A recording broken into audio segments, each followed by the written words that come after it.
Hello and welcome to the NFL Corner, episode 24. Yeah, that was my guess. Episode 24. I am joined as always by Will. Hello, Will. Hello, how are you doing? I'm doing all right, mate. How are you? As you dust off near your laptop there, I could hear that. It's all right. It's the table. Always just catching dust. It's all right. We're not catching dust this week. We're catching footballs in the end zone. That was bad. Let it go. As the football season is back, NFL 2020 officially kicked off with 22,000 fans, which we were not expecting. I know the Chiefs, the Jags, a few teams are going to have crowds, and it only dawned to me on the night when I saw people in the stands. Of course, this is the new normal, a very empty Arrowhead. But how does it feel, Will, now to be going into this final Sunday? It's going to be tomorrow, and having one game already. Yeah, well, like I said, I think we said it on previous streams. We just can't wait to get the season underway. It's been so long, and I think with the COVID, with not having sports in so long, it's just what we need, the NFL season to start. And it's going to be on every single Sunday now until February, which is good news because it's been a long break. But I can't wait, and I can't wait, to turn on Red Zone, to turn on that featured game, and just watch it because it's one of them things where it doesn't last long enough. You're watching the regular season, and it's like a blur. It goes so quickly. The Super Bowl's here. The Super Bowl finishes, and it's off season, so it's finally back, and I can't wait for it. Yeah, I think on the Thursday night for us, kind of Friday morning actually for us was they was talking, and it was 200 and odd days since the season was ended with Super Bowl. So a lot has changed in them 200 days as they showed the parade afterwards, and I'm thinking, well, that didn't happen nowadays, did it? So, no. But we're back, and today we're gonna go through some news. We're gonna go through the Chiefs v Texans game itself, give our review, kind of our overall thoughts on how the Super Bowl champions looked after their off season. And we'll preview the games coming up this week, as there is lots of big games for a week one. I feel like it's stacked week one as per usual, and some of the games that maybe go under the radar. And at the end, Will, I will ask you for your MVP of the game from the Kansas City Chiefs versus the Texans. That'll come after the first segment. So we'll get to that when we get to it, but we'll start with news. Yeah, I'll just get the PowerPoint up now with the news on it, because there is a lot of news to go through this week. I felt like this week there were just much more news than there usually will be, but with the season, coming to a start, teams are looking to get things done in terms of contracts. So as you can see, the weekly news, we've got an absolute ton. First off, what happened was, the first piece of news from last week was the Texans and Deshaun Watson, who played Thursday night. They agreed to a 4-year extension worth $160 million. The Dolphins, they acquired wide receiver / running back Lynn Bowden and a 6th-round pick from the Raiders in exchange for a 4th-round pick. Interesting trade, because Lynn Bowden was undrafted this season in the 3rd round, so a bit of a questionable one for me. I think maybe the Raiders just didn't like him at all. The Chargers and Keenan Allen, their wide receiver, they agreed to a 4-year, $80 million extension. The Bills and their star cornerback, Tre'Davious White, they agreed to a 4-year, $70 million extension. The Titans signed long-time free agent Jadeveon Clowney to a 1-year deal, which can rise to $15 million based on incentives. I think the base is about $12 million. The Buccaneers signed recently released quarterback Josh Rosen to their practice squad. The Giants released their troubled former 1st-round pick DeAndre Baker, and I can't see him getting signed in the near future by any team. The Cardinals and DeAndre Hopkins, they agreed to a 2-year, $54.5 million extension, which means his base contract is 5 years, $94 million.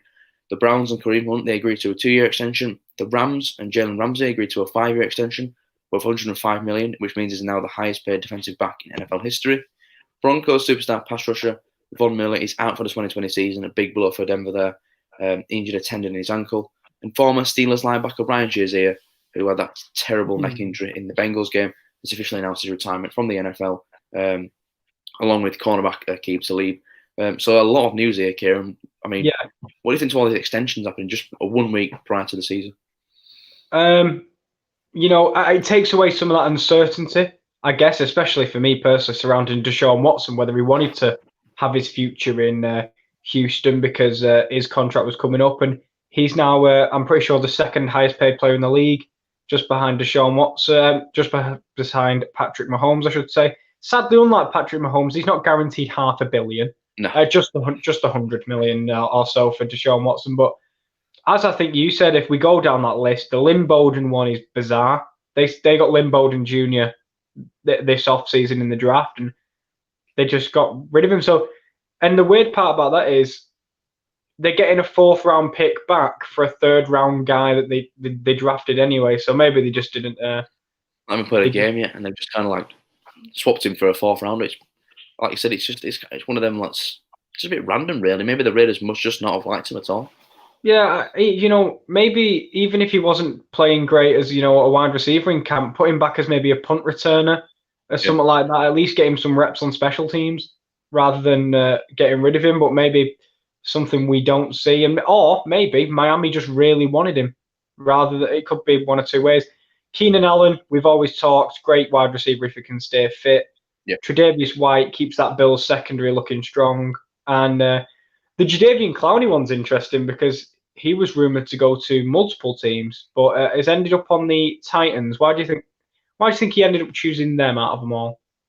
I thought he was going to go to the Saints, but from what I've read, the Saints wanted someone else to sign him and trade him to them because apparently they couldn't afford what he was demanding. Because although it's only 1 week to the season, he was still demanding $15 million for the 1-year deal, which I think at the start of free agency we all thought he was going to get like a 4-year deal from a team that had a lot of money. Turned out he didn't get that, whether it was injury concerns or maybe teams didn't trust him. We still don't know, but he was on the market for a very long time. I think it's still a fantastic signing for the Titans. But yeah, like I said, I thought he would have gone to the Saints. But from what I've been reading, some of the other teams that wanted him wanted other teams to sign him and engineer a trade to them, which I think it just wouldn't have materialised. So I think with the Titans having the cap room to be able to get him on that 1-year deal straight away, and the Titans were a playoff team last year and they do need pass rushers. Great head coach in Mike Vrabel. I think it's a really good fit for him, to be honest. Yeah, and I think Clowney worked under Vrabel before, so I'm pretty sure I think most of it, from what I'm reading, accounted to that familiarity factor, and that kind of scheme that Vrabel wants to run. We'll move on though. The Buccaneers signed Josh Rosen to the practice squad. Josh Rosen never really has lived up. Maybe it will be a decent backup. Let's say if Brady does go down with an injury, God forbid as well. DeAndre Baker may not have a future in football after the state of what he did, and I don't want to say deservedly so, but you shouldn't be doing things like that anyway. Now, from Lynn Bowden Jr., who never played a game and got traded, DeAndre Hopkins has never played for the Cardinals and got extended. He has hit 2-year, $54.5 million extension. It's now 5 years at $94 million. They must have seen a lot from him in training camp. And also, they must have seen a lot about that partnership between Murray and Hopkins to tie this man down for 5 years. That is the future target for Kyler Murray as he extends his Cardinal stay. Yeah, I agree. I think it's one of them things where he's made an impression. Obviously, you can tell in training camp. But I think he also wanted that extension and pay rise from the Texans that they weren't willing to give him for some reason. Even though he's a top 3 receiver, Bill O'Brien still traded him away, which still to me is absolutely bizarre why he did that. But yeah, I mean, you can tell the first impressions from DeAndre Hopkins were incredible because he got that extension. But it gives him security and it gives the Cardinals security. They don't have to worry about him down the line. He's locked up for 5 years now. He's going to be with Kyler Murray. We presume Kyler Murray is going to be there as long as the Cardinals want him there because his rookie season was fantastic and he's only a player that can stay and extended in the future. So, keeping him tied down to a big deal and obviously maybe down the line Murray gets that extension, those two can have a partnership for years to come. And it's just great for Arizona. They get a top receiver and he's going to be in the building for at least 5 more years. Yeah, and if you look at the Texans in their game the other day, they did seem to be spreading their offense around a lot more without hitting different players. Hitting Kenny Stills, hitting Will Fuller. On occasional times rather than going to the one target. And I think I can't remember if it was Tyrann Mathieu who said it was harder to prepare for the Texans now without DeAndre Hopkins because he was always, if it's a crucial, 3rd and 6, where it's going. Yeah. So, and also when it's on the Cardinals, DeAndre Hopkins, they've got a lot going there. They've got Larry Fitzgerald. They've also got Kinsella. They've also got Kirk. a lot of players over there that can make plays. So I'm looking forward to seeing them this year. And maybe a bold prediction for week 1 about the Cardinals. I don't know. It could have come from me, maybe. Anyway, Browns and Kareem Hunt agree a 2-year extension. The Rams and Jalen Ramsey, the 5-year extension. What do you think about him being the highest paid defensive back in NFL history? He was great in Jacksonville. They traded the house for him. Yeah. Not lived up to it quite in LA, but new season, new stadium, new Jalen Ramsey. Yeah, well, what you've always got to remember is with these long extensions, you're paying for a player. You're not paying for what he's done. You're paying for what you think he can do down the line. And we know Jalen Ramsey, when he played for Jacksonville, he was arguably the top corner in the league. He's been traded to the Rams in a bit of a tough start, but that's probably normal. Get traded mid-season, you've got to get used to the scheme, you've got to get used to the players and the surroundings. I think having a full training camp will help him a lot, definitely. But when you look at how the market's constantly moving up, he was going to get that big extension. If you're going to give the highest paid, defensive back contract to anybody, you'd probably give it to Jalen Ramsey. He's got a good age, he's still got many years ahead of him, and he's playing at the peak right now. I think he's definitely worthy of it, and I think this season his importance to LA will definitely be shown, because when you look at that back end, there's not merely any other names there that that strike you as a top player. But when you've got Jalen Ramsey on one side, that other team's number 1 wide receiver is going to have a tough time going up against Jalen Ramsey, because he's just a top corner. But I think with the Rams, with how much they gave up for him, it was there was no reason they were going to let him walk. So 5 years, $105 million. I think it's $21 million annually. It's a lot of money. It breaks the defensive back market by a wide margin. But anyone else looking to get paid now, they'll be rubbing their hands, because they know that Jalen Ramsey just upped the market completely. But yeah, when you look at what you think is going to be down the line and what he's already done, 100% he's worth that extension. It's the same with the quarterback market and the running back market. McCaffrey breaking the bank and Mahomes breaking kind of records, really, with how much he's getting paid over periods of time. But I think Stephon Gilmore will be one of them people that if he has another year like last year, if he keeps going on his trajectory, that guy could be the highest paid defensive back in NFL history. But the money's going up, and the players are happy. They deserve it, because they put their body through hell week in, week out for half a year, and finally and speaking of putting your body through hell, the next two are the perfect example of that at the moment. Broncos pass rusher Von Miller, their best defensive player, I think. I agree with that. He's out for the 2020 season after injuring a tendon in his ankle. I'm going to add a little prefix to this as well. Looks like their star wide receiver Cortland Sutton's going to miss the first couple games, because he picked up an injury. It's a day-to-day injury, so we don't know if he's going to play this week or not. Maybe ease him in and not play as many downs as he usually would. But a big hit for the Broncos, because we were all high on them. But if the injury bug hits them like it hit the Eagles, everyone's perspective suddenly spins right around on this Vic Fangio team. Yeah, definitely. It's a massive loss for Denver. We know Von Miller's been arguably the most consistent pass rusher in the NFL for the last 5-6 years. He was Super Bowl 50 MVP when he completely just destroyed the Panthers' offensive line by himself. And it's a huge loss for the Denver Broncos, who were looking, last couple of seasons, they were kind of rebuilding. This season, they're looking to kick on with because they had a lot of draft picks, a lot of new names in the building. It's a young, exciting team. And Von Miller was one of the leaders of that team. But if he's gone for the season, well, he's gone for the season. We know he's gone with an injured tendon. It's a huge loss. And at this point in his career now, can Von Miller come back strong and be the Von Miller that we all know he can be? When he comes back next season, we don't know. And I think going into the season, many people thought the Broncos were looking to trade Von Miller. His future was uncertain. I mean, this has made his future even more uncertain, because do the Broncos want to extend him even more? Do they want to trade him away? Because, like I said, at this point in his career, we just don't know how he's going to come back from an injured tendon in his ankle. It's a serious injury. Yeah. But yes, it's just a huge loss, and very unlucky for Denver, really, because we were expecting him to come into the season very, very hot. And if Cortland Sutton's going to miss the first few games, he's still looking to get acquainted with Drew Lock, because Drew Lock only played the back end of last season. Obviously, it's that training camp, but you want to get as many reps as you can. And with your number 1 wide receiver not being out there for the first few weeks, it's definitely going to hamper them. But hopefully he's all right and he can go back strong. They did all right, I think. Did they get? Was it KJ Hamler, the guy they got in the draft? So yeah. They still have Jerry Jeudy as well in the first round. Jerry Jeudy, of course, and they've still got Noah Fant, the young tight end, and also the tight end, our best mate. It's Albert O. Anyway, apart from all the weapons they've got, it is disheartening for the Broncos, and especially Von Miller, he's not had his best years. Like more recently, like last year wasn't his greatest year, but he is still an elite pass rusher. But anyway, another linebacker that's going to never see the field again, sadly, is Ryan Shazier, the former Steelers linebacker. You know more about this injury than I do, but it's something to do with his spine. Yeah, it was a few years ago now that the Steelers were playing the Bengals, and he's gone for a tackle, and he's tackled the man from behind, but the crown of his helmet's kind of gone into the Bengals.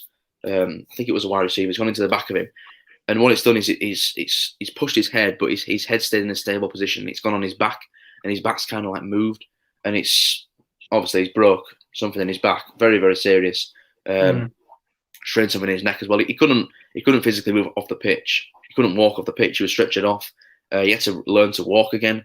Very emotional. A few years ago as well, he came back to watch the Steelers game the season after, and he was had to help. He was on crutches. People were helping him. It wasn't nice to see because Ryan Shazier at one point was probably the best linebacker in the league, best middle linebacker in the league. I know people might say otherwise, but in my opinion, he was up there with that Steelers defense that were constantly making the playoffs. He was the main man on the defense for them, and it was a massive loss. And many people thought he could make his comeback, but why risk that when you've got so much support and so much help around you? You don't have to put your body in the line because you've already proven that you can play at the NFL at the top level.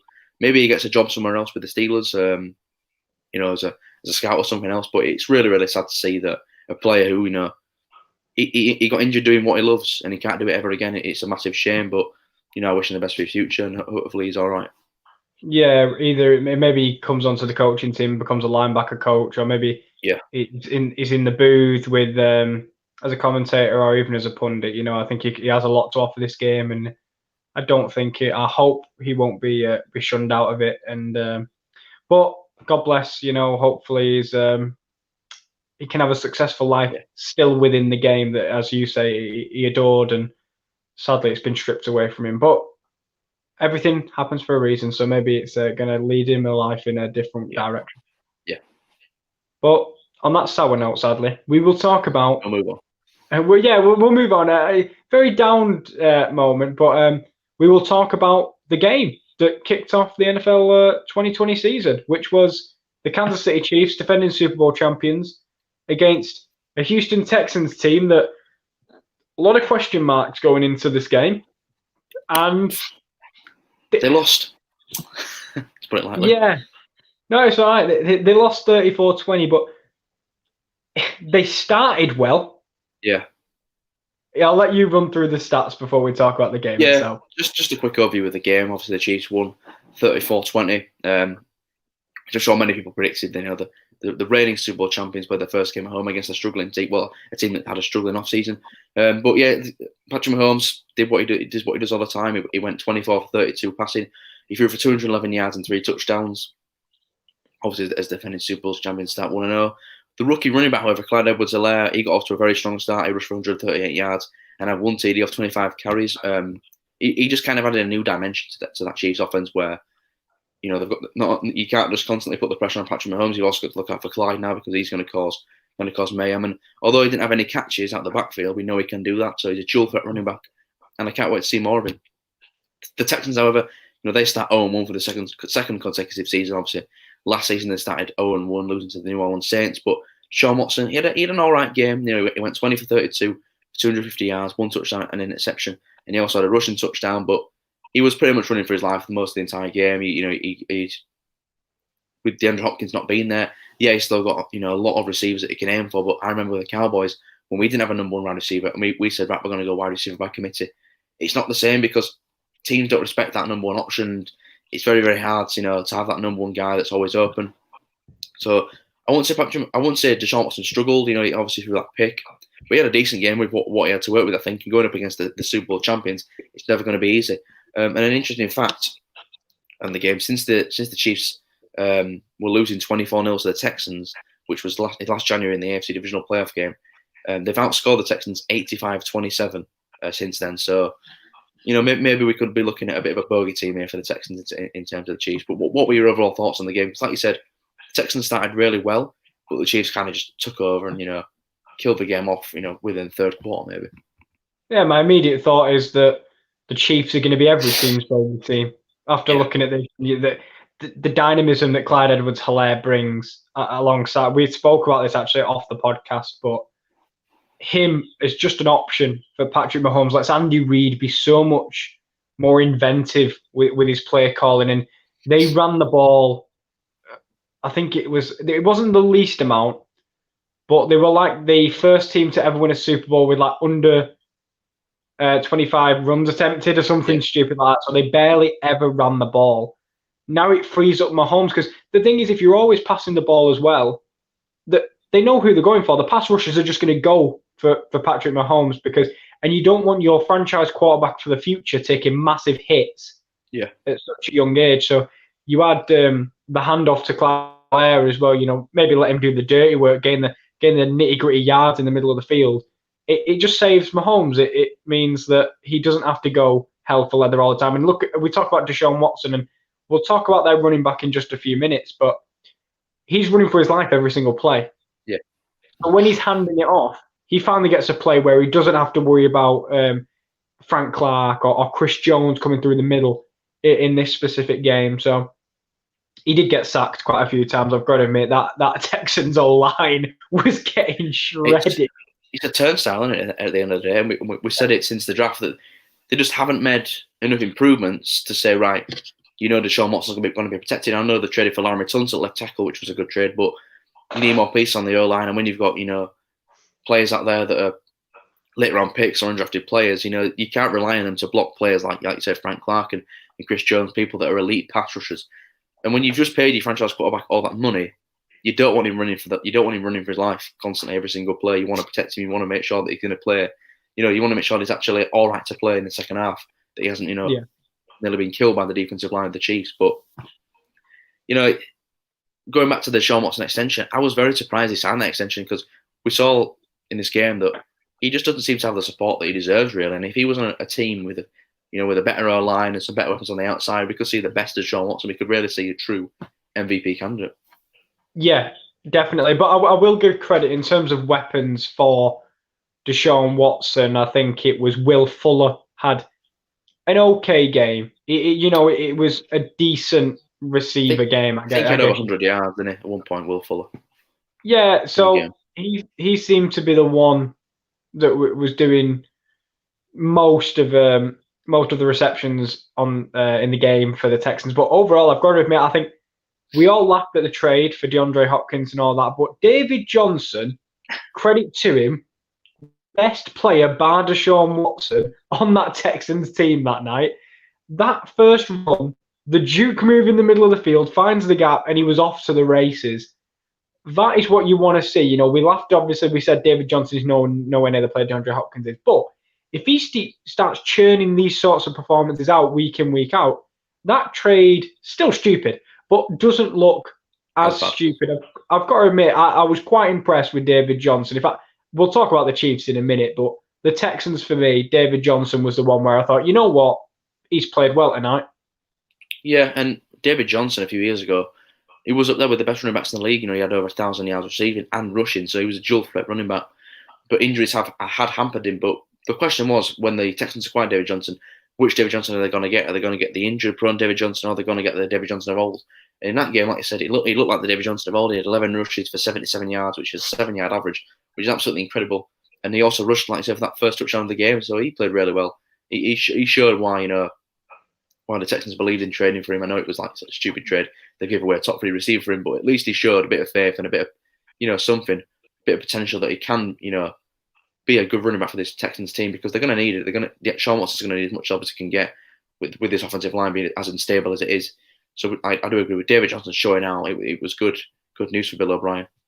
Yeah, and got to admit, I know they cover the sport a lot longer than we do, but them commentators, to know the difference between David and Duke Johnson when you've got D Johnson on both in both sides of the backfield. I know I'd just have to look out for the numbers, to be honest, but the double Johnson didn't quite work for Houston in this game. we'll touch on the Chiefs before we go into like our player of the game.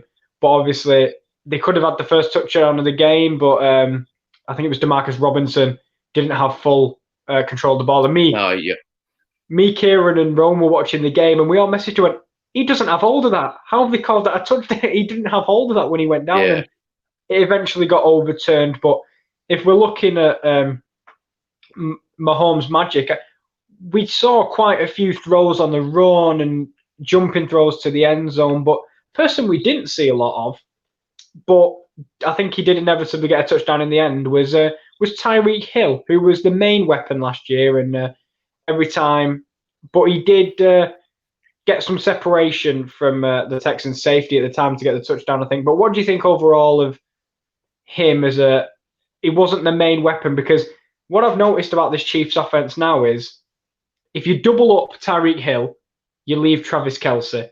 If you double up Travis Kelce, you leave Tyreek Hill. And just Demarcus Robinson as well was just making plays because he was just free. Well, even the guy with the most receiving yards on the team was Sammy Watkins, and he had a good Super Bowl, but he was a guy that was a candidate to get cut. And it turns out he's been the Chiefs' best receiver on the team in that game. Eight receiving yards, had that receiving touchdown. But like I said, you can't double up Tyreek Hill because there's so many weapons on that Chiefs team that you can't. You've got to account for all of them because all of them can hurt you. That's how deep this team is. That's how good this team is. And Tyreek Hill, he had a slow start. I think he only had about 40 receiving yards. Obviously, like I say, he got that touchdown at the end of the game. But it's like what you said, that you cannot double anyone on this Chiefs team because the tight end, Travis Kelce, the top two tight end. You've got three receivers that are capable in Demarcus Robinson, Tyreek Hill, Sammy Watkins, and even Clyde at the backfield who can catch the ball. Like I said, I know he didn't have any catches, but he's shown that he can do that. This Chiefs team is just absolutely stacked. And there's too many players to account for. Well, the time Tyreek Hill scored his touchdown, they literally, I think the Chiefs were at the goal. I think they were like goal line, and it was 5 yards, and they literally just let Tyreek Hill have a race across to the other side of the end zone because he knew he was going to get there first. I think the thing was with this Texans scheme for this specific game was they did a lot of zone. They didn't want Tyreek Hill making that big play in behind like he did in the Super Bowl. They weren't allowing that. So the way they were lining up was always to have the Chiefs in front, which works. But they just ran the ball down the throat in that. Exactly. So a great game to watch. I've got to admit, it wasn't. I think we got near the predictions when we put it in the group chat. Well, I think we were close to this scoreline. But overall, before we get into our MVP of the match, what was the takeaways for the Texans and the Chiefs in this game? First, we'll start with the Texans because, of course, the losing team today. But they weren't disgraced in this game. No, they definitely weren't disgraced. I mean, let's be honest. Coming into this game, not many people had the Texans as their favourites to win the game. And they put up a valiant effort, to be fair, with what they had to work with. Like Deshaun Watson had an all right game. David Johnson was absolutely fantastic, like you said, for how many carries he got given. I think with the Texans it's just kind of, we know they've got wide receivers, obviously they've got Randall Cobb, they've got Brandon Cooks, and it was the first game with all them playing on the field together. So I think when they get more acquainted, we could see the Texans, we could see them better production from the wide receivers. Is what I'm trying to say. Like we know they can do better, but with it being only the first game, I'm sure we'll see better from them in the future games. So I think with the Texans, it's not to overreact too soon. You still got Deshaun Watson at quarterback, and when he's playing quarterback, you've got a chance to win any game. Texans fans just don't. I won't say overreact to it, but obviously it's not a great start. What have you got to say on the Texans? Because I think it's pretty much the same. We didn't expect them to win the game. They did lose the game, but they didn't get smashed. Yeah, I think there's positives there because you look at the teams they've got to face in the opening couple of weeks. I think they have a really difficult start, if I'm not mistaken. And I think we looked at the thing and, worst case scenario they're going for. But from this game, the Chiefs are the top of the top. So they'll fancy themselves competing at the teams just away from the top, the likes of the Steelers, the likes of the Vikings. Yeah.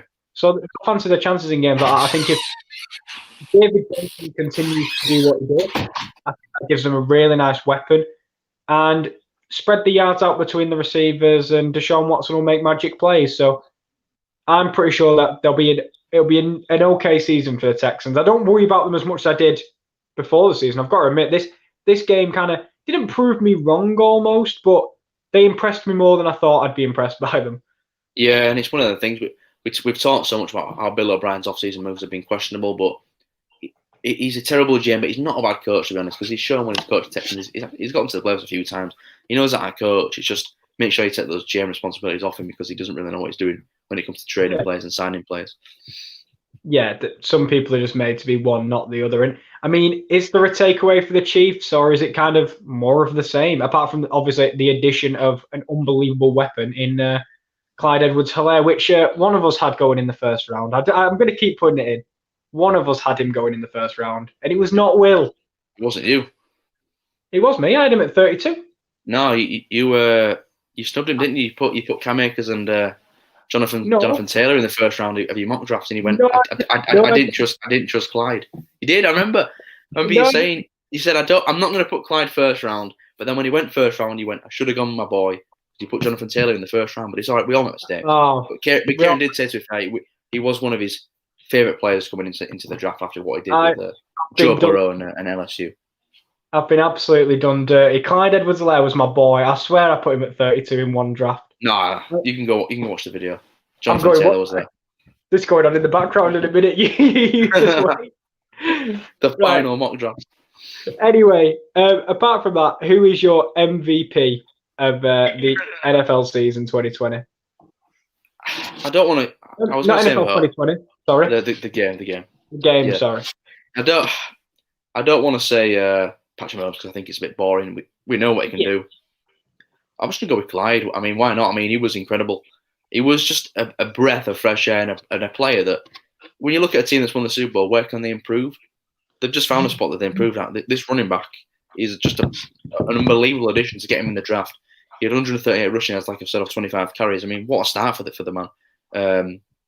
I really, really fear for teams facing the Chiefs now because they are so versatile. They're so good in so many areas.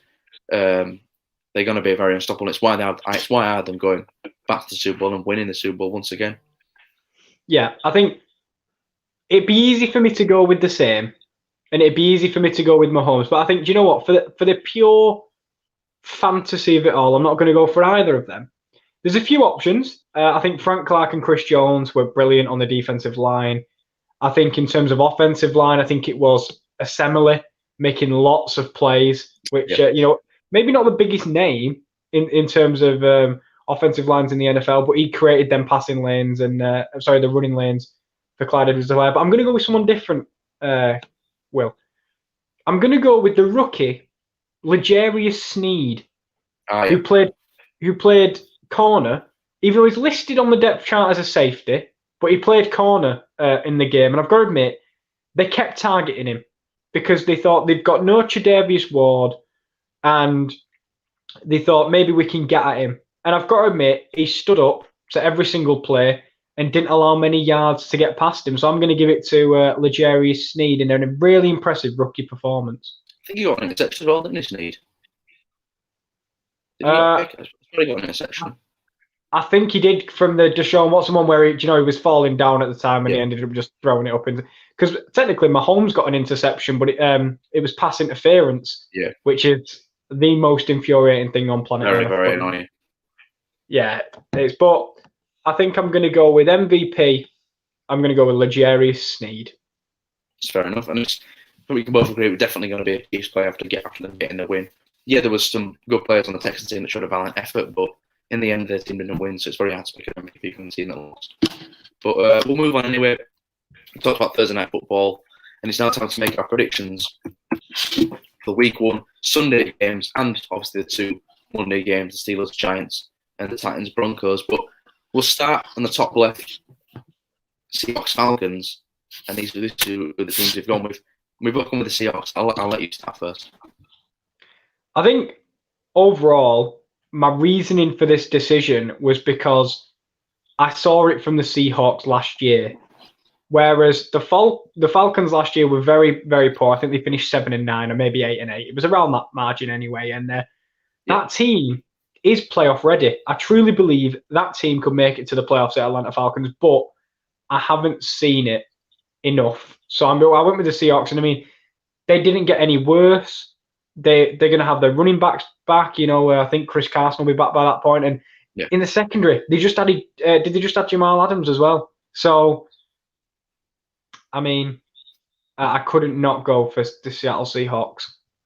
No, I agree. I've gone with the Seahawks as well. I think this match up really well.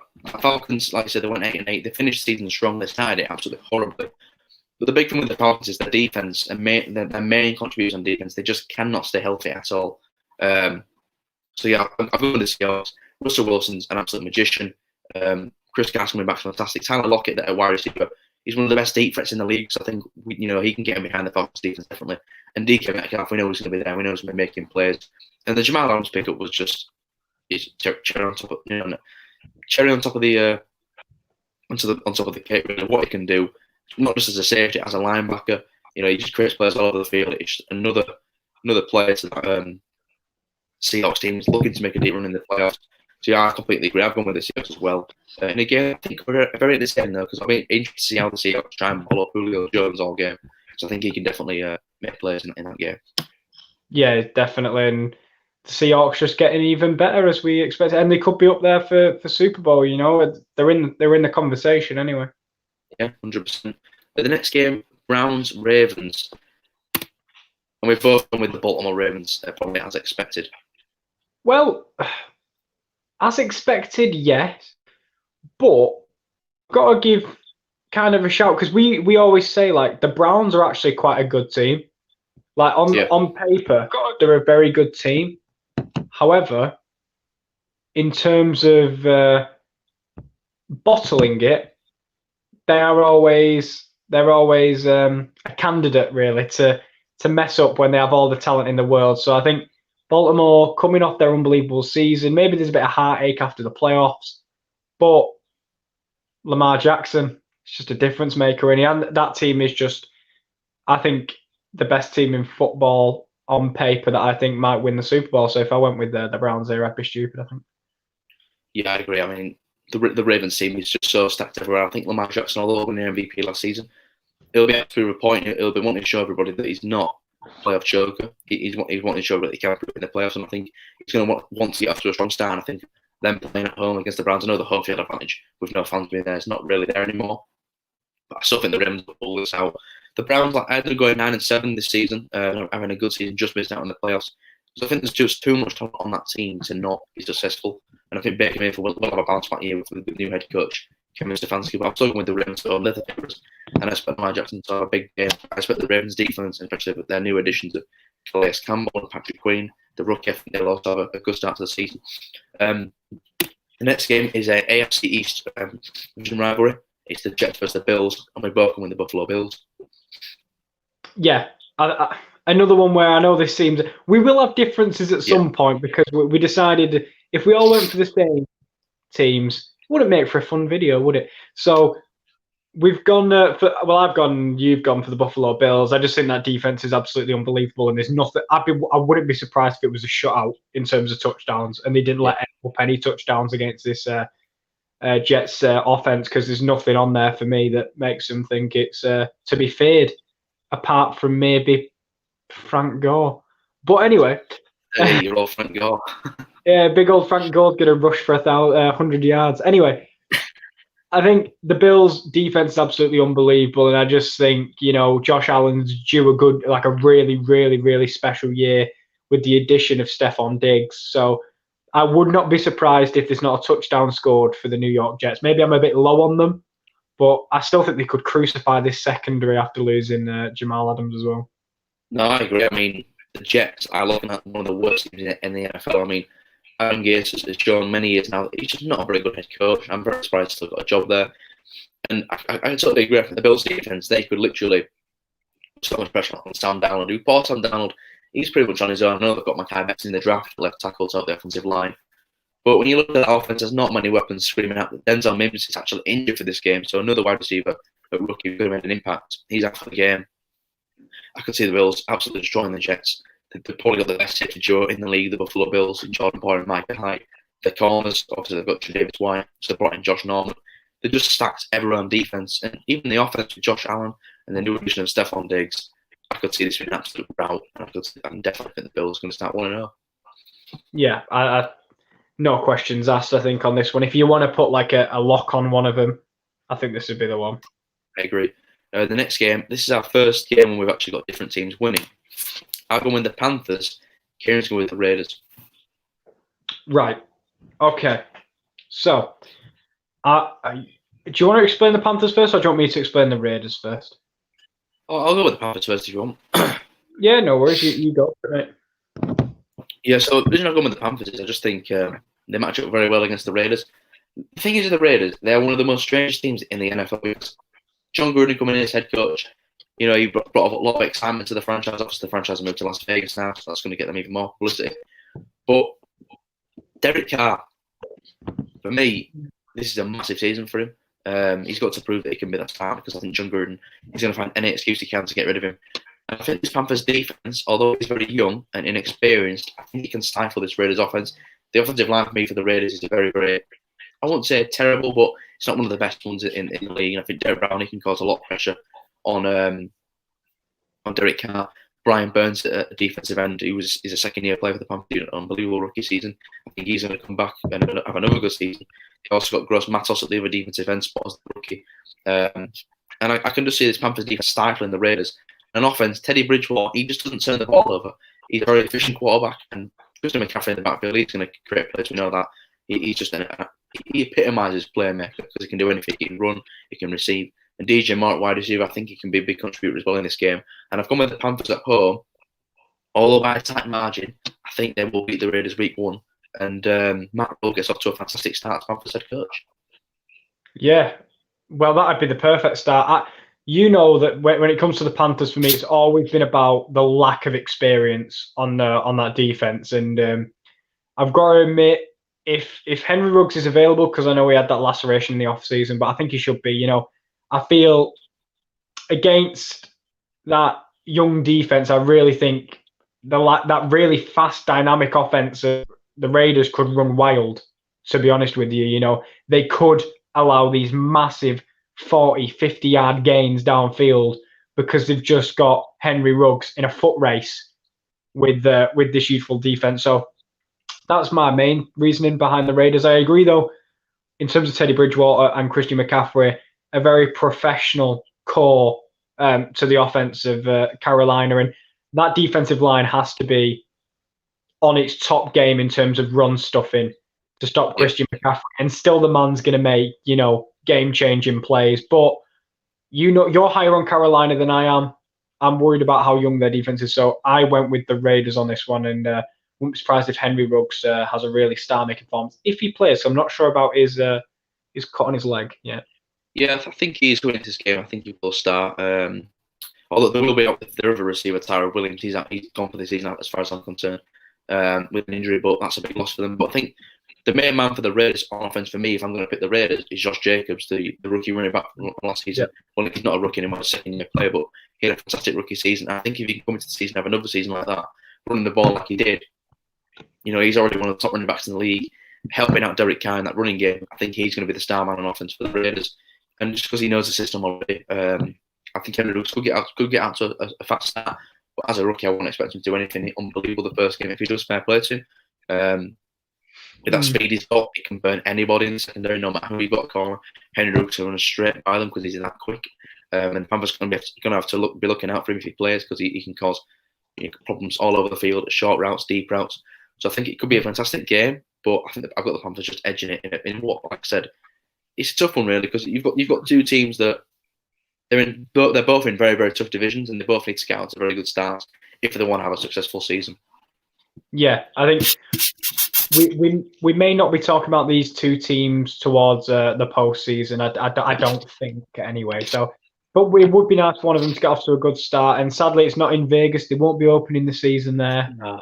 But give it a week and it'll be there. And now the next matchup is an interesting one because it's in my specific division. But also, I sent you the prediction earlier, and whilst doing this podcast and looking at this matchup whilst we've been talking about the others, I'm borderline thinking of changing my mind, but I'll stick with it for now. So I'll let you go. Yeah, well, if you would have changed your mind, would have had the same prediction because you've gone with the Bears, I've gone with the Lions. I'll let you describe first why you thought the Bears were coming into this game and why you think they're going to win the game. Immediately in my head, I thought of last year's Lions. Really, really poor team, but Matt Stafford's back. Kenny It is indeed. Golladay, TJ Hawkinson on offense, and did they have Tyler Lockett as well on offense? No, they've got Marvin Jones, and they've just Adrian Peterson, by the way, and they've also got the rookie DeAndre Swift. Yeah, and alongside Kenny Golladay and TJ Hawkinson. So, yeah, absolutely, I've got to admit, even in my division, that is a really good offense in terms of all over the field. And if I'm not mistaken as well, I love how I'm now just anchoring for Lions, even though I said the Bears would win. And again, I'm thinking that Bears defense, to be fair, could handle this Lions offense. Really, in reality, it could handle it. But Khalil Mack's injured, I think, isn't he? No, Khalil Mack will be starting this week 1. I thought he was on the injured list. Give me 2 seconds. He possibly might, but it may well be. But I think if he's completely out, then fair enough. I think if it's a game time decision, I think the Bears will look to play him because he makes that much of an impact. That's it. I've got it. Sorry. Khalil Mack is limited. Yeah, in practice. So that immediately is one person limited. But then I'm looking at the Lions and looking at the injuries there. Golladay is apparently injured, but I'm thinking some of these might also be, they might be just not fit, basically. Yeah. But I'm looking there, Jeff Okudah, DeAndre Swift, Kenny Golladay, Halapoulivaati-Vaitai, I'm not going to say that, Hunter Bryant. So both teams have quite a lot of players on this injury list, but Robert Quinn and Khalil Mack both look injured or questionable. So that was my only reason in my head for thinking that the Lions will win. But no, I'm going to go Bears. Screw it. I've just talked myself out of it, but I'm going to do it anyway. Yeah, just go with the team you originally went with to that point. Not flipping on now, but the reason I've gone with the Lions to win is because you've stated. I mean, I'm not going to repeat everything you've said, but you've stated there their offense. It looks very good. I'm very high on stuff. I think he's a very underrated quarterback. I think he's taken for granted sometimes because when he plays the Lions offense, just moves so much better than it does with David Blau, which would expect it to be because Matt Stafford's better than David Blau, but him coming back will be a massive boost for the offense. He knows the offense. He knows what routes his receivers like to run. That's a massive boost for the Lions. But another reason with the Lions is on the other side of the ball for the Bears. Mitch Trubisky.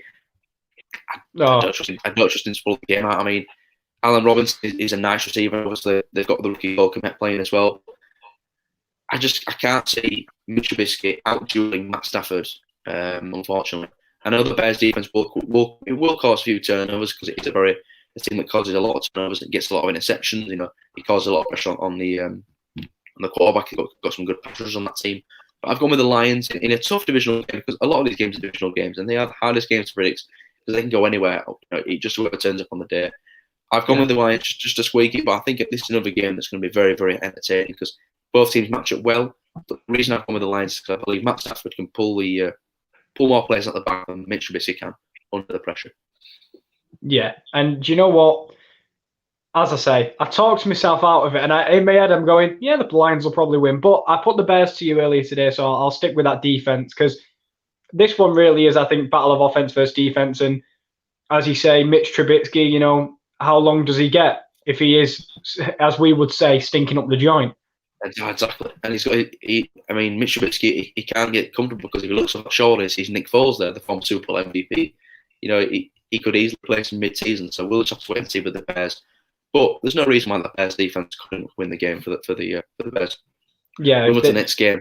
But no, so I'm just saying if they're shrewd in picking up points and that defense just literally has to keep forcing Matt Stafford off the field, then he can't make plays. But I wouldn't be surprised if the Lions win this one.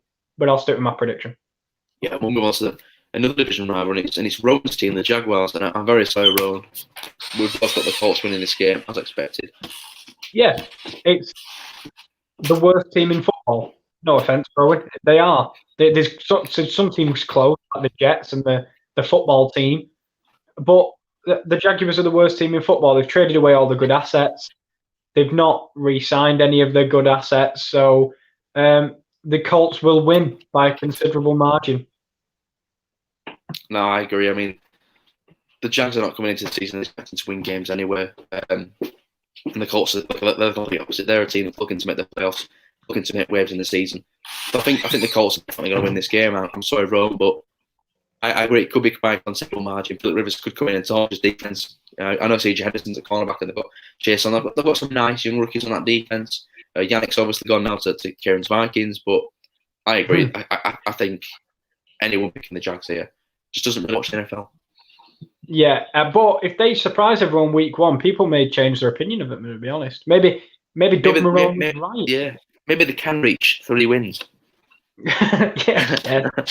That might. But it is in the NFL, team over personalities, which might be explained why the Browns don't do very well. Exactly. And like I just mentioned, with division rivals, the games are always tight no matter what. So who knows? The Jags maybe could pull it out and keep the game tight. Maybe a bit of Minshew magic can win in the game. The next prediction, we've got another split. I've gone with the Packers. Kieran's with the Vikings. As he showed his team, I wasn't expecting anything different from Kieran. But other than bias, why do you think the Vikings could pull this game out? Because I think they could definitely win this game. Yeah, this is close, and this is probably gonna, for me, paint a picture of what this division might look like towards the end. Because a lot of this are having this as a 2-horse race, and rightly so. But for me, this is a chance for the Vikings to put the marker down in the NFC North. We have a really tough start, but once you get momentum, that's not going to be recreated by players that you sign or players that you let go. Momentum is from your results. Yeah. So if we get a big result in week 1 and against a good team, the Packers didn't add what we thought they were going to add in the offseason, but they still have Devontae Adams, Aaron Jones, Rodgers, the stars. So nothing much has changed there. And I guess the worry is our Devontae Adams up against, arguably, unless it's Mike Hughes, a rookie cornerback. Because we saw with L'Jarius Sneed, he really thrived in that role, but it is a baptism of fire in a division rivals game, week 1, against one of the best receivers in the league in Devontae Adams. So, but the reason I probably went with the Vikings, aside from bias, is I like our pass rush. That is one problem as well. Daniil Hunter will not play this game. Yeah. However, if I'm looking at Yannick and I'm looking at Ifeadi Odenigbo, I really believe that they can get after the quarterback and even bring Anthony Barr in, move Odenigbo to tackle as a 3 technique. And I believe we can get after Aaron Rodgers. And how motivated is Aaron Rodgers? I mean, personally, I believe he's going to have a fire lit under his ass, but he could also go the other way and just think, well, Jordan Love's been crap in training camp. They don't want me around anymore. So that could work in our favour, but I believe that also our offence is quite good as well, with Thielen, Cook, Mattison, BC Johnson, Irv Smith, Kyle Rudolph. We have a lot of weapons. So I believe at the end of the day, it will be extremely close and there might be a field goal in it. I'm hoping to Minnesota. All I want this week is to put a marker down in the NFC North, because from there we can ride the rest of the 15 games out and hopefully win the division.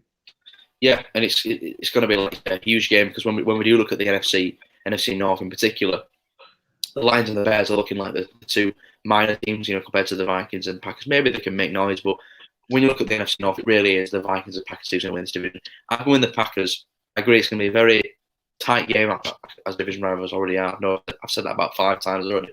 But they are always tight games, and these 2 teams, I think, are very evenly matched, because, we can talk about Minnesota. They have got a very young defense, defensive backfield. You've got Cameron Dunstone, you're very high on Mike Hughes. They've got Jeff Gladney as well. But the Packers have also not got that many good receivers, and they've got Devontae Adams, a top 5 receiver, but they didn't take anyone in the draft that really, really scares the Vikings, back in my opinion. I've gone with the Packers just based off, I think they're coming into this game a lot more healthier. They're coming into this game with a lot more, the personnel, is a lot similar. The coach is the same. I know Mike Zimmer's got the same coach, but I think there's been a lot of change on that defense. Stephon Diggs no longer there. Justin Jefferson's a rookie wide receiver going into this game. You can't expect to have a massive game straight away. I've gone with the Packers. I think Aaron Rodgers, he knows how to win these type of games.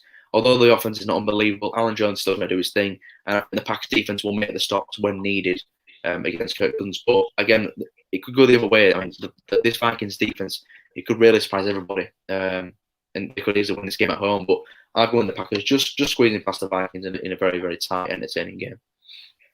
Yeah, I think Zimmer has always been a really good coach at coaching defensive backs, but he hasn't been able to see him in an in-game situation. But you know me, massively high on Cam Dansler, and I'm hoping he can get a pick this weekend and take it to the house in my dream world. But we'll see come 6 p.m. here on Sunday. I'm worried about that one because it is arguably the team that's got the most history in the division, but hopefully so. Fingers crossed, eh? What a way to start the season against your biggest rivals, anyway. Yeah. The next game is the Dolphins. They are traveling to the Patriots, and we've both got the New England Patriots pulling this game out, starting the season 1-0. Yeah, if this game was in Miami at Hard Rock Stadium, I probably would have put the Dolphins because the Patriots. Speaking of bogey teams, I think that's the biggest one there is. Yeah, but I think the Patriots still I feel they're going to be a very surgical team this year. Like they're not going to blow teams away, but they will win. You know, they'll know how to win. Yeah. Yeah. By breaking teams down and maybe cutting fine margins in wins, but they'll get over the line. I think now they've got Cam Newton. I think a lot more people are backing the Patriots than they did when they were going to have the rookie that I can't remember under center. Jarrett Stidham, that's the one. Yeah, if he would have been under center, I'm not sure people would have gone with the Patriots in this matchup. As much as the Dolphins added a lot of things in this offseason via free agency, via the draft, half the people that turn up in Miami have had a stint in New England. So I think it's just not going to be enough. Miami will win games this year, but not against the Patriots. Yeah, I agree. I mean, Cam Newton coming in, I think, is big for the Patriots because he just knows the NFL. If he can stay healthy, I know it's a massive if because Cam Newton, that's been his main issue the last few years. He just cannot stay healthy. But if he can stay healthy, there's no reason why he can't, push his Patriots offense into contention for the playoffs. The Dolphins have spent big in free agency. Obviously, got Baron Jones from the Cowboys. They signed Cal Van Noy from the New England Patriots themselves. But I do agree. I think Tua's not starting this game. I think it is Fitzmagic. So Fitzmagic Fitzmagic one of them players where he's either going to throw 400 yards, 4 picks, or he's going to throw 200 yards, he's either going to throw 300 yards, 4 touchdowns, or 200 yards, 4 picks. It's never an in-between game for Ryan Fitzpatrick. But I do agree. I think this Patriots defense will stifle this Dolphins offense, and they'll pull out the win week 1, definitely. Bill Belichick knows how to win games like this. He knows to start the season quickly. He's one of them coaches that always demands more. I've got the Patriots starting 1-0. Just like we both have against the Miami Dolphins. We're looking to have a better season than they did last year. Head coach Brian Flores. The next game is another division rivalry, and it is the Philadelphia Eagles against the Washington football team. I know it's still got the Washington football team's old logo there, but as expected, we've both got the Philadelphia Eagles starting 1-0 and beating the Washington football team, not the Redskins. Yeah, I think the reason is because they're up there again for the worst team in football, the football team. Exactly. However, with the injuries the Eagles have had in this offseason, and Carson Wentz, I don't know if his injury is still day to day, so I'm not sure, but maybe it's different if they have to put Jalen Hurts under center. I don't know, but I still believe the Eagles are better than this. And even if Wentz is, day to day injured or whatever it may be, I worry that this front seven is going to get him and they're going to hit him and hit him bloody hard. So I worry, but I do think the Eagles will have enough. Yeah, I agree. I think we've said many times the one main aspect of this Washington football team is that front seven is outstanding, but everywhere else on the field it's a bit iffy. So I think Carson Wentz, if you can get through the pressure, although their offensive line is pretty depleted in Philadelphia, I think if Carson Wentz can fight through the pressure and get the foes away quickly to a receiving core that he's looking to stay much more healthy and much more productive this season, especially rookie Jalen Reagor coming in and Alshon Jeffrey. Apparently Jalen Reagor is also questionable for this game after injuring himself in practice. But I think if Carson Wentz can fight through the pressure that the front seven from the football team will offer, I think the Eagles need to definitely pull out this game because I think everywhere else on the field, the Redskins are a bit crap, and I can't really see the football team's offense, Washington's offense, keeping up with the Eagles if they start putting points up. Unfortunately. Yeah, they are a little bit crap. Yeah, to put it lightly, they are a little bit crap, and I'm sorry, Washington football team fans, but your team is just not that good, I'm afraid. The next game, however, is a team from last season that had the first overall pick, the Bengals. They are hosting the Los Angeles Chargers. I mean, we've both got the Los Angeles Chargers. But a big off-season, they improved their defense a lot. Tyrod Taylor's a starter. We've both got the Chargers starting 1-0. Yeah,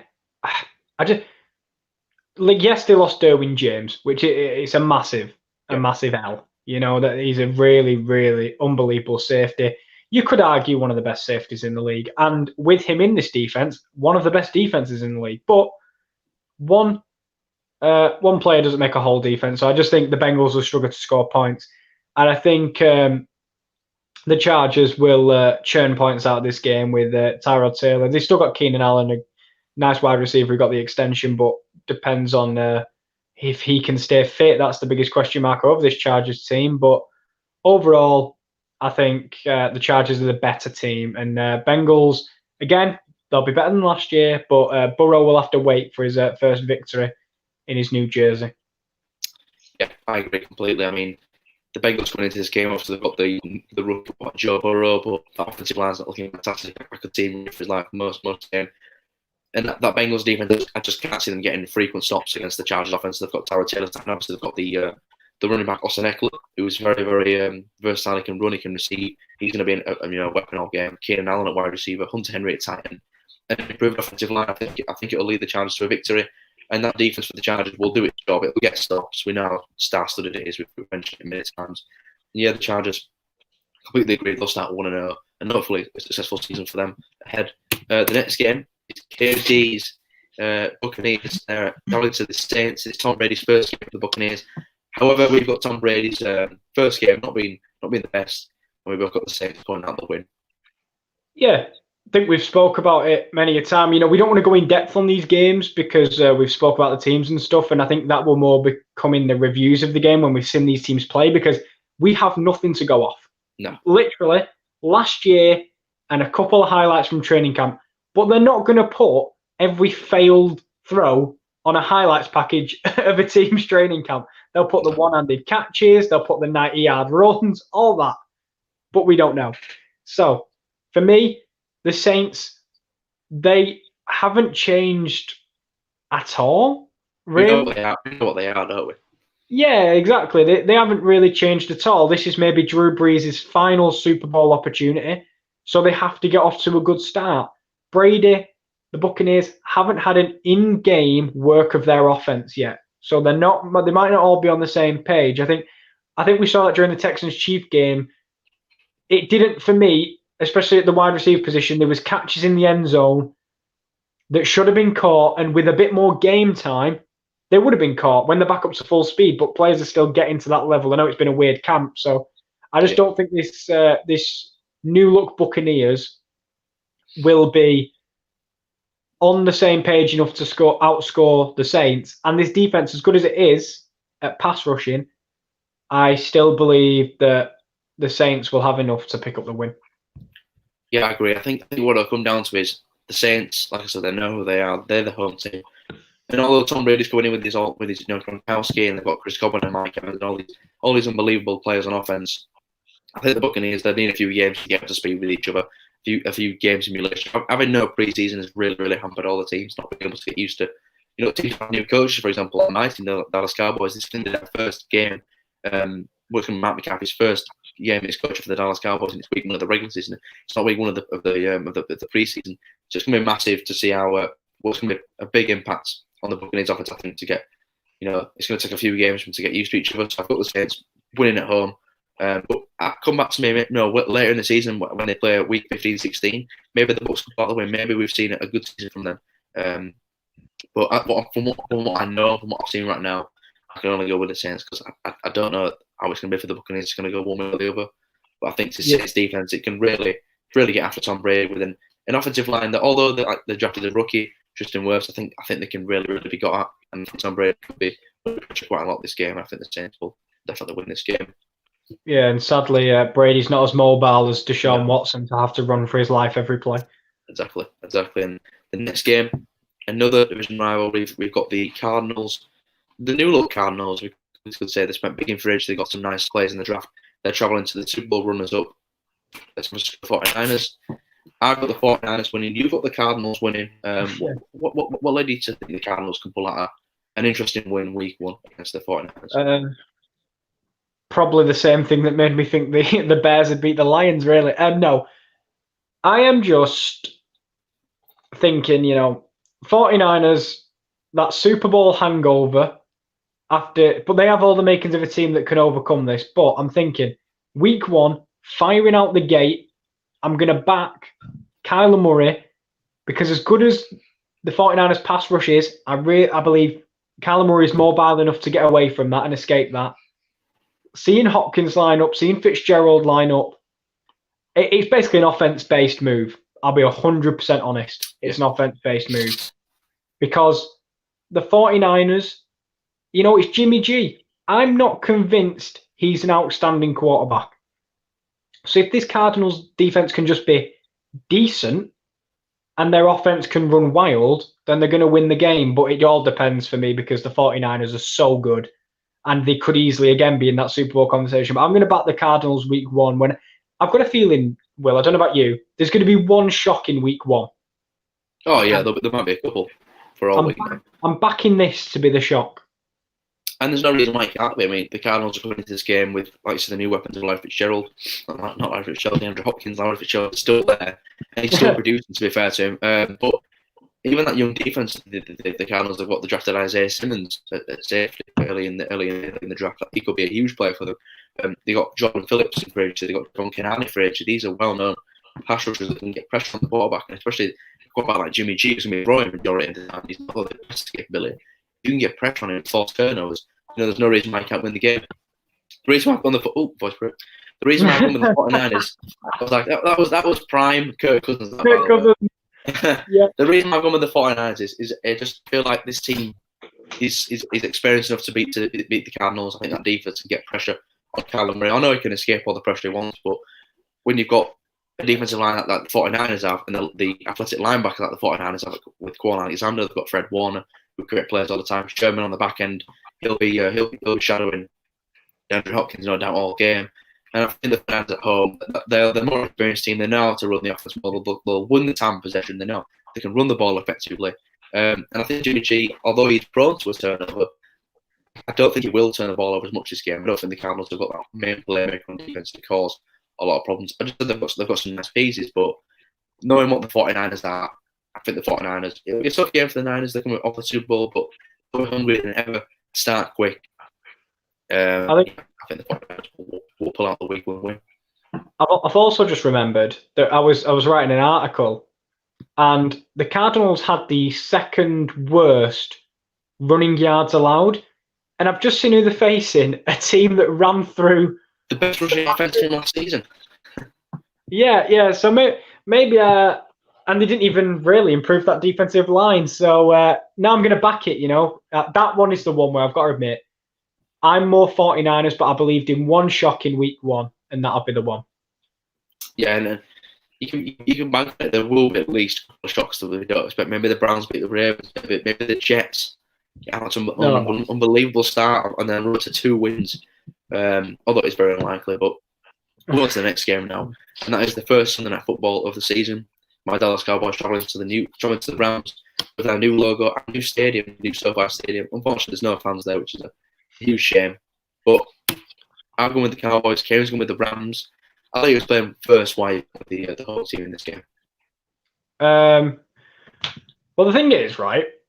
Do you know when we did like our record predictions? I'm pretty sure when I was doing the records, I actually had the Cowboys winning this game. Yeah. But a lot has changed since then.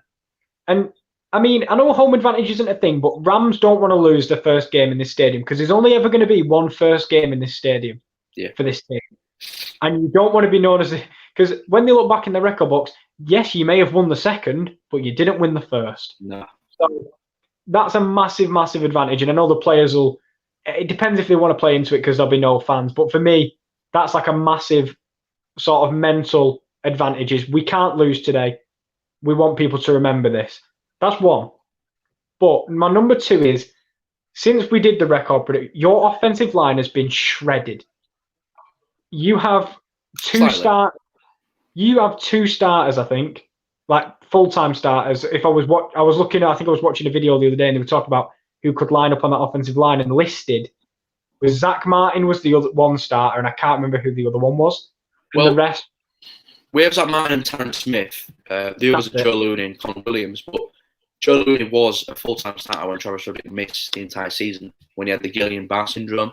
So I trust Joe Looney can definitely start centre. And the other one, the main guy I'm concerned about is Cameron right tackle, which I've spoken to off stream, that I think he could be, really got at, because I don't rate him as a right tackle. With Leo Collins not being there, it was a Pro Bowl right tackle being injured for this game. It's a huge loss for us. I'm not going to deny that.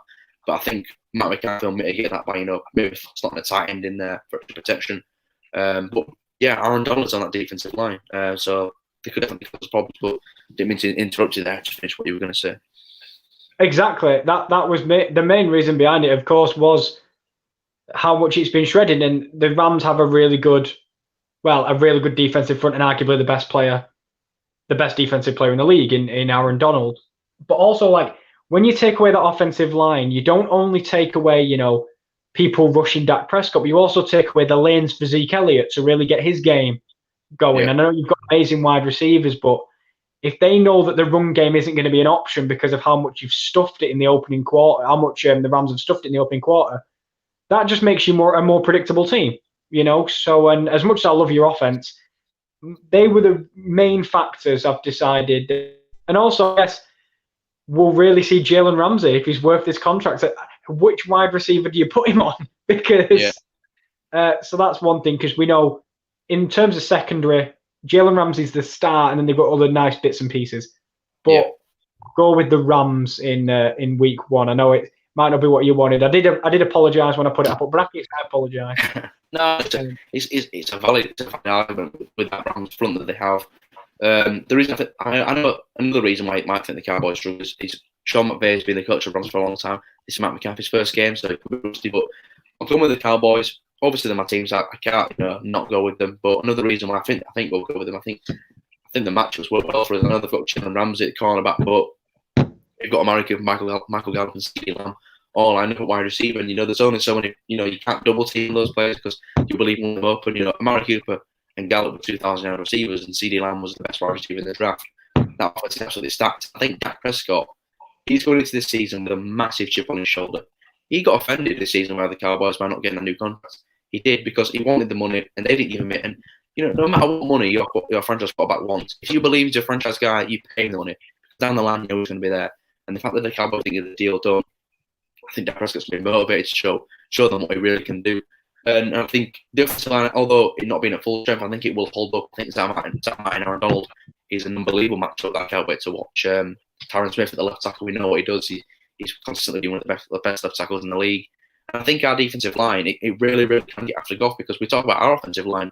Their offensive line is probably worse than ours. And Everson Griffin, DeMarcus Lawrence, I think they can get after Jared Goff. They can put him under pressure. And I've got to be honest, when you look at that Rams offense, with no Todd Gurley in there, there's no one at wide receiver that really scares me. Cooper's a really nice receiver. Robert Woods is a really nice receiver. But I think we can, mitigate those threats that they bring. I think we can pull out the week 1 win.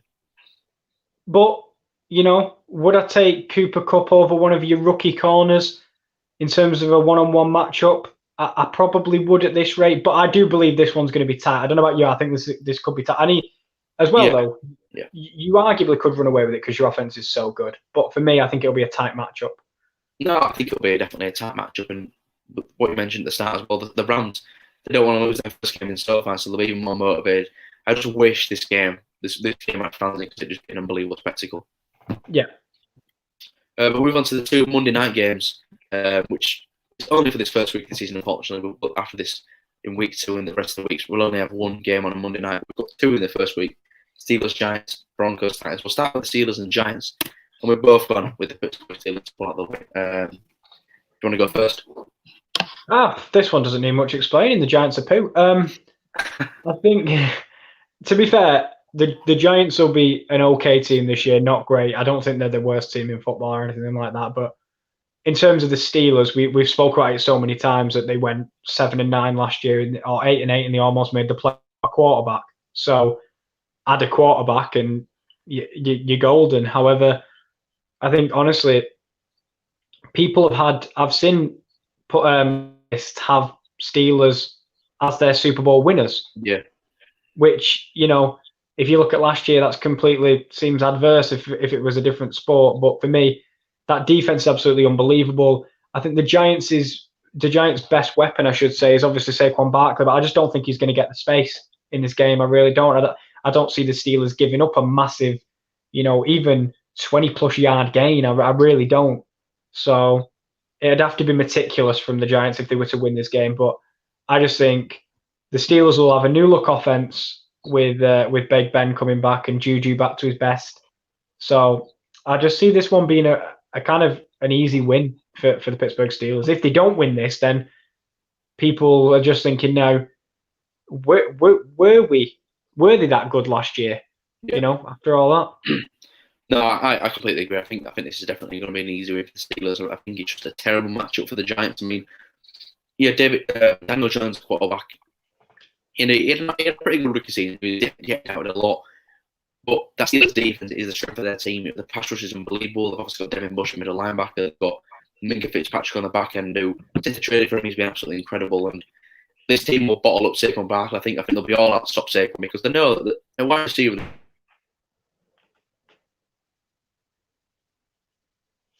Will, we've lost you, pal.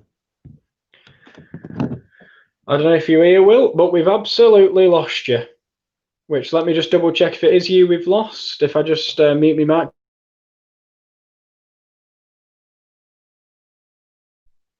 Yep, we've lost Will, so I apologise for that. We just rapidly talk about what I think he was going to say is that more the fact that I'll talk actually 2 seconds about Daniel Jones.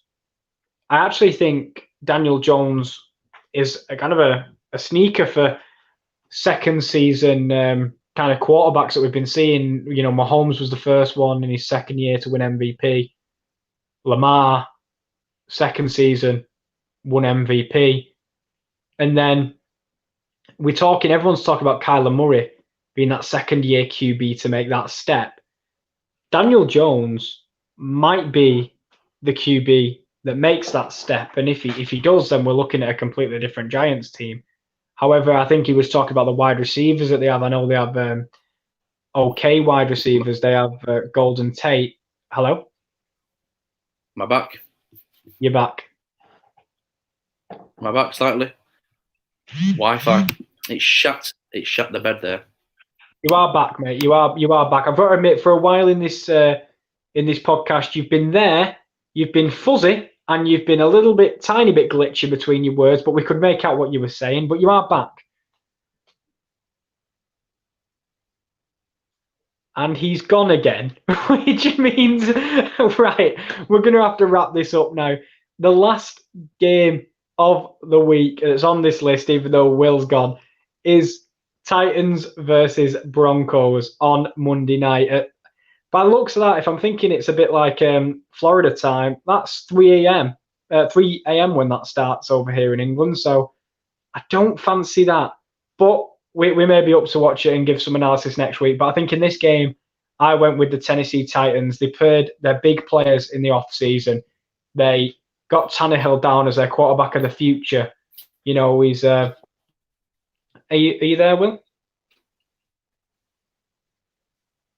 Now the screen's gone, which is even more annoying because I had the game up on the screen, but that's been lost as well. Is the screen on as well? The screen has gone. The screen has gone. You've got right. Sorry, the Steelers. What, is the screen back up? Yeah.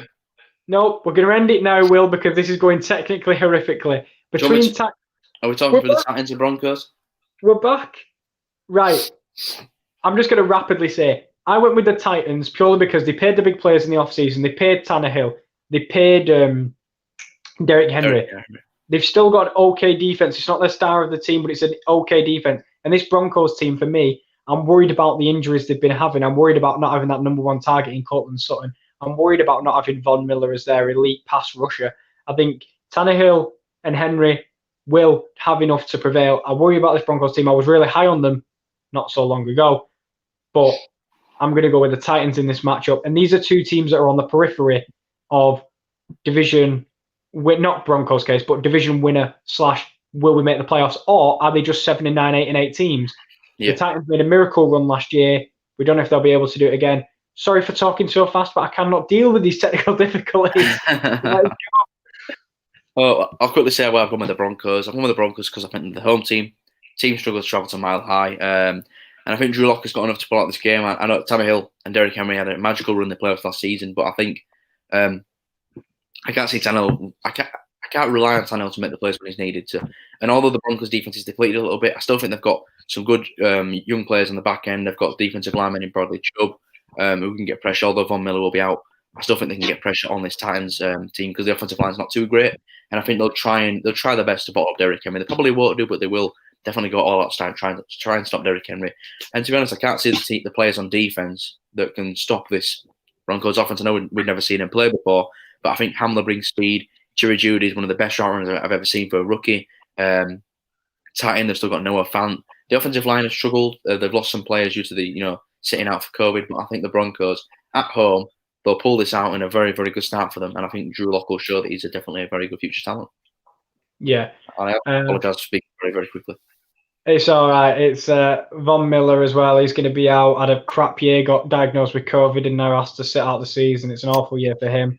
Hopefully, it's not an awful year for the Broncos, but a few different predictions there. And every week, we will tally up the scores, and we will overall have like who won week one. Kieran is 1-0 up, etc., etc., etc. So that'll be a nice, fun conversation.